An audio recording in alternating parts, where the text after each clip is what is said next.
പ്രിയപ്പെട്ട ഉദ്യോഗാർത്ഥികളെ, Kerala public service commission നടത്തിയ part time HSA Urdu അതുപോലെ തന്നെ HSA ഉറുദു പരീക്ഷകളുടെ ജനറൽ വിഭാഗത്തു നിന്നുള്ള ചോദ്യങ്ങളാണ് നമ്മളിന്നിവിടെ ഡിസ്കസ് ചെയ്യാൻ ഉദ്ദേശിക്കുന്നത്.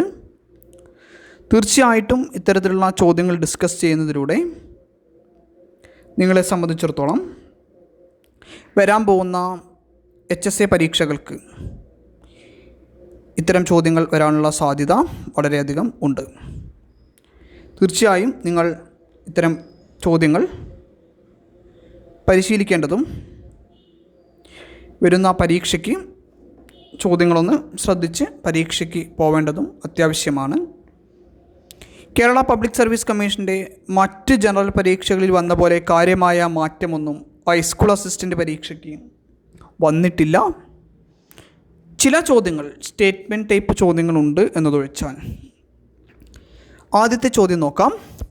Which of the following temples in Kerala? ഞാനിവിടെ പറയുന്ന ഉത്തരങ്ങൾ അത് PSCയുടെ പ്രൊവിഷണൽ കീ പ്രകാരമുള്ള ഉത്തരങ്ങളാണ്. ഫൈനൽ കീയുമായി നിങ്ങൾ തീർച്ചയായും ആ ഉത്തരങ്ങൾ നോക്കേണ്ടതുണ്ട്. അത് നിങ്ങളുടെ ഉത്തരവാദിത്തമാണ്. ഇവിടെ പറയുന്നത് PSC ഇപ്പോൾ നിലവിലിട്ടിരിക്കുന്ന പ്രൊഫഷണൽ ആൻസർ കീ പ്രകാരമുള്ള ഉത്തരങ്ങളാണ്. ഒന്നാമത്തെ ചോദ്യം, in which of the following temples in Kerala Sreenarayana Guru installed a mirror in the form of deity? Sreenarayana Guru കണ്ണാടി പ്രതിഷ്ഠ നടത്തിയ ക്ഷേത്രം അല്ലെങ്കിൽ കണ്ണാടി പ്രതിഷ്ഠ നടത്തിയത് എവിടെ എന്നൊക്കെ നമ്മൾ പഠിച്ചിട്ടുണ്ട്. Installed a mirror in the form of deity, ദൈവത്തിൻ്റെ രൂപത്തിൽ മിറർ പ്രതിഷ്ഠ നടത്തിയത് എവിടെ? അതിൻ്റെ ഉത്തരമായിട്ട് പ്രൊഫഷണൽ കീ പ്രകാരം കൊടുത്തിരിക്കുന്നത് കളവൻകോടം ആണ്. കളവൻകോട് എന്നാണ് നമ്മൾ പഠിച്ചിരിക്കുന്നത്. So the answer is Kalavancode. Okay, കളവൻകോടാണ് എന്ത് ചെയ്തിരിക്കുന്നത്? PSC ഇവിടെ കൊടുത്തിരിക്കുന്ന ഉത്തരം കളവൻകോടാണ് ഉത്തരമായി കൊടുത്തിരിക്കുന്നത്. ഓക്കെ, കളവൻകോടം എന്നാണ് അറിയാതെ ഇതിൽ വന്നിരിക്കുന്നത്. അത് നോക്കുക, ശ്രദ്ധിക്കുക. Next, who authored the work സാഹിത്യ ചരിത്രം? കേരള ലിറ്ററേച്ചറുമായി ബന്ധപ്പെട്ട ഒരു ചോദ്യമായിട്ട് വേണമെങ്കിൽ ഇതിനെ കണക്കാക്കാവുന്നതാണ്. കേരള ലിറ്ററേച്ചറുമായി ബന്ധപ്പെട്ട സാഹിത്യ ചരിത്രം സുപരിചിതമായിട്ടുള്ള ഒരു വർക്ക് തന്നെയാണ് സാഹിത്യ ചരിത്രം. ഉള്ളൂർ പരമേശ്വരയ്യനാണ് സാഹിത്യ ചരിത്രം രചിച്ചിരിക്കുന്നത്. അതും ശ്രദ്ധിക്കുക. Who officially inaugurated the Paliyam Satyagraha of 1947 and 48? ആരാണ് പാലിയം സത്യാഗ്രഹം ഉദ്ഘാടനം ചെയ്തത്? C. കേശവനാണ്. തീർച്ചയായും പാലിയം സത്യാഗ്രഹവുമായി ബന്ധപ്പെട്ട് കേരള ചരിത്രവുമായി ബന്ധപ്പെട്ട ഒരു ചോദ്യമായിട്ട് ഇതിനെ കണക്കാക്കാം. കേരള സാഹിത്യ ചരിത്രം, കേരള ചരിത്രം, കേരള നവോത്ഥാനം. ആദ്യ 3 ചോദ്യങ്ങൾ വിലയിരുത്തുമ്പോൾ ഈ 3 മേഖലയിൽ നിന്നാണ് ചോദ്യങ്ങൾ വന്നിരിക്കുന്നത്. അടുത്തതായി 4ാമത്തെ ചോദ്യം നമുക്ക് നോക്കാം. Who was the first signatory of Malayali memorial of 1891? 1891 Malayali മെമ്മോറിയലിൽ ആദ്യമായി ഒപ്പുവെച്ചതാര്? ആദ്യമായി മലയാളി മെമ്മോറിയൽ ഒപ്പുവെച്ചത് ആര് എന്നാണ് അടുത്ത ചോദ്യം. KP ശങ്കരമേനോനാണ്. PSC ഒക്കെ പഠിക്കുന്ന ആളുകളെ സംബന്ധിച്ചിടത്തോളം അറിയുന്ന ഒരു വ്യക്തിത്വമാണ്. KP ശങ്കരമേനോനാണ് ആദ്യമായി ഒപ്പുവെച്ചത് എന്നാണ് എന്ത് ചെയ്തിരിക്കുന്നത്? PSCയുടെ പ്രൊവിഷണൽ ആൻസർ കീ പ്രകാരം കൊടുത്തിരിക്കുന്നത് KP Sankara Menon. As a part of the reform movement where do the Namboothiri woman setup their first തൊഴിൽ കേന്ദ്രം ഇൻ കേരള? റിഫോം മൂവ്മെൻറ്റിൻ്റെ ഭാഗമായിട്ട് നമ്പൂതിരി യുവതികൾ ആദ്യമായിട്ടൊരു തൊഴിൽ കേന്ദ്രം ആരംഭിച്ചത് എവിടെ എന്നാണ് പ്രൊഫഷണൽ കീ പ്രകാരം ലക്കിടി എന്നാണ് ഉത്തരം കൊടുത്തിരിക്കുന്നത്. Lakkidi. Which constitutional amendment added the 11th fundamental duty? 11ാമത്തെ ഫണ്ടമെൻ്റൽ ഡ്യൂട്ടി ഏത് ഭരണഘടനാ ഭേദഗതി പ്രകാരമാണ് എന്നാണ് ചോദിച്ചിരിക്കുന്നത്. 86th അമെൻമെൻറ്റ് പ്രകാരമാണ് ഇത് കൊടുത്തിരിക്കുന്നത് എന്നും നമ്മൾക്ക് എന്താണ് മനസ്സിലാക്കേണ്ടതുണ്ട്. 86th അമെൻമെൻറ്റ് പ്രകാരമാണ് ഈ ഒരു ഫണ്ടമെൻ്റൽ ഡ്യൂട്ടി കൊടുത്തിരിക്കുന്നത് എന്നും നമ്മൾ മനസ്സിലാക്കുക. 86th. When did Kashmir attain the status of union territory?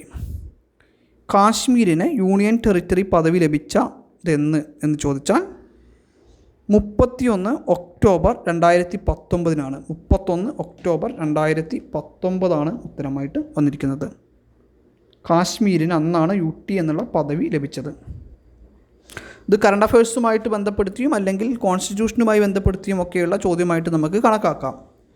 Which article permits the union to protect every state against external aggression and internal disturbances? Which articles permits the union to protect every state against external aggression, അല്ലേ, ബാഹ്യമായിട്ടുള്ള കലാപങ്ങളിൽ നിന്ന് സംസ്ഥാനങ്ങളെ രക്ഷിക്കുക എന്നുള്ളത്, അതുപോലെ തന്നെ internal ഡിസ്റ്റർബൻസിൽ നിന്നും സംസ്ഥാനങ്ങളെ രക്ഷിക്കുക എന്നുള്ളത് യൂണിയൻ്റെ ഉത്തരവാദിത്തമാണ് എന്ന് പറയുന്ന ആർട്ടിക്കിൾ ഏത് എന്ന് ചോദിച്ചാൽ ആർട്ടിക്കിൾ 355 355 355 എന്ത് ചെയ്തിരിക്കുന്നത്, കൊടുത്തിരിക്കുന്നത്. ആർട്ടിക്കിൾ 355 ഇവിടെ ഉത്തരമായിട്ട് കൊടുത്തിരിക്കുന്നത്. Then Pradhan Mantri Mudra Yojana has been 3 scheme. Which one of the following does belongs to it? 3 സ്കീമായിട്ടാണ് പ്രധാനമന്ത്രി മുദ്രാ യോജനയുള്ളത്. അതിൽ which one of the following does in belong to it, ഇതിൽ പെടാത്തത് ഏത് എന്നാണ് ചോദ്യം. ശിശു, കിഷോർ, തരുൺ, വരുൺ, അങ്ങനെ 4 ഓപ്ഷനാണ് കൊടുത്തിരിക്കുന്നത്.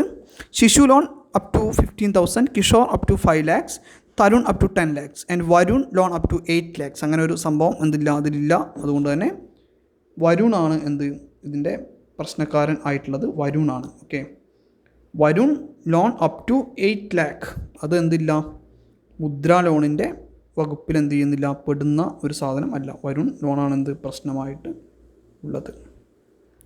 Which of the following comes under concurrent list? താഴെ തന്നിരിക്കുന്നവയിൽ ഏതാണ് കൺകറൻറ്റ് ലിസ്റ്റിൽ പെടുന്നത്? വളരെ എളുപ്പമുള്ള ചോദ്യമാണ്. പക്ഷേ HSA ഉദ്യോഗാർത്ഥികളെ സംബന്ധിച്ചിടത്തോളം ഇതൊരു സ്റ്റേറ്റ്മെൻറ്റ് ടൈപ്പിലേക്ക് പോയിട്ടുണ്ട്. 10ാമത്തെ ചോദ്യം.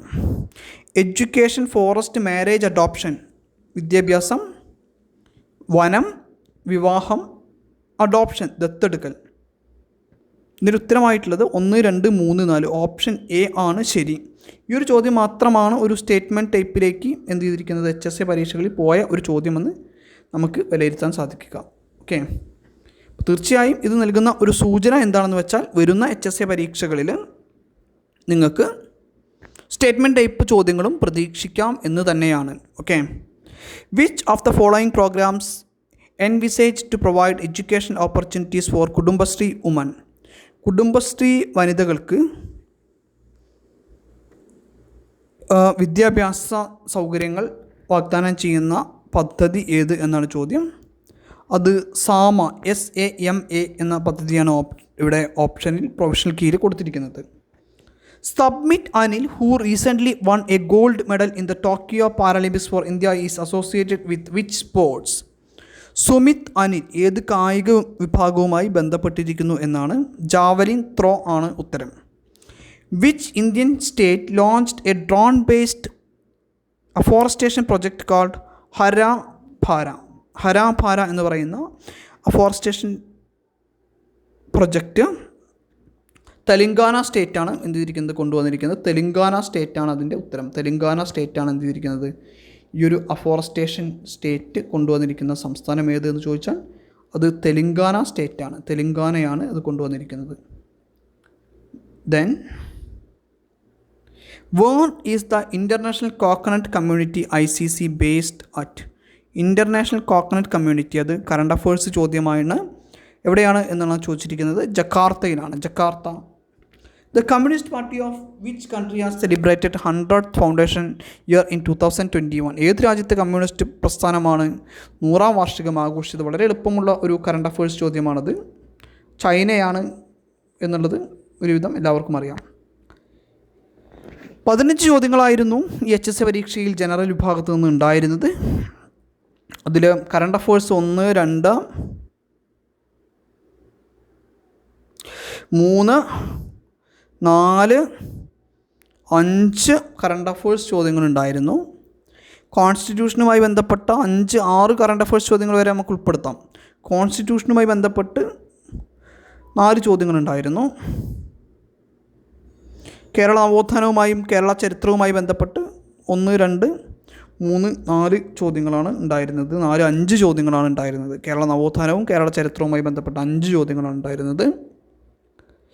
തീർച്ചയായും വരാൻ പോകുന്ന HSC പരീക്ഷകൾക്ക് കേരള നവോത്ഥാനവും കേരള ചരിത്രവും വളരെ പ്രധാനപ്പെട്ട ഒരു ഭാഗമാണ് എന്നും അതേസമയം തന്നെ കറണ്ട് അഫേഴ്സും വളരെ പ്രധാനപ്പെട്ട ഒരു ഭാഗമാണെന്നുള്ള ധാരണയും നമുക്കിവിടുന്ന് ലഭിച്ചിട്ടുണ്ട്. തീർച്ചയായും HSC പരീക്ഷകൾക്ക് തയ്യാറെടുക്കുന്ന ആളുകൾ ഈ ഭാഗങ്ങൾ വളരെ ഭംഗിയായി കൈകാര്യം ചെയ്യണം. Thank you.